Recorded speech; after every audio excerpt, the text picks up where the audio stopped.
ألم تر كيف ضرب الله مثلا كلمة طيبة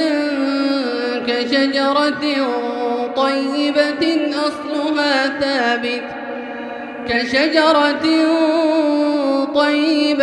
أصلها ثابت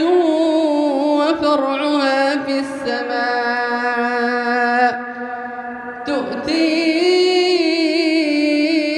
أكلها كل حين بإذن ربها ويضرب الله الأمثال للناس لعلهم يتذكرون ومثل كلمة خبيثة كشجرة خبيثة اجتثت من فوق الأرض ما لها من قرار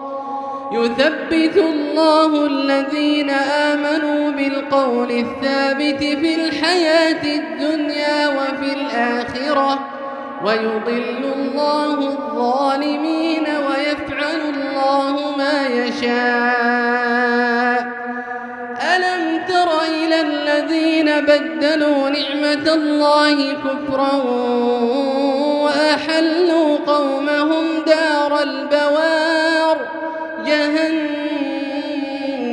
يصلونها وبئس القرار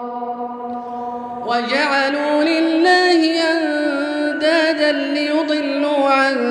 سبيله قل تمتعوا فإن مصيركم إلى النار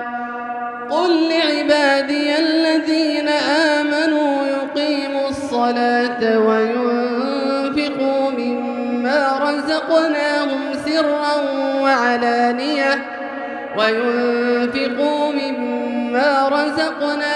سرا وعلانية من قبل أن يأتي يوم لا بيع فيه ولا خلال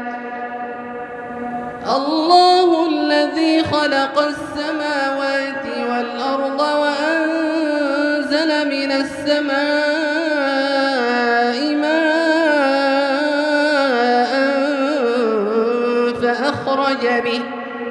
فأخرج به من الثمرات رزقا لكم وسخر لكم الفلك لتجري في البحر بأمره وسخر لكم الشمس والقمر دائبين وسخر لكم الليل والنهار وآتاكم من كل ما سألتموه وإن تعدوا نعمة الله لا تحصوها إن الإنسان لظلوم كفار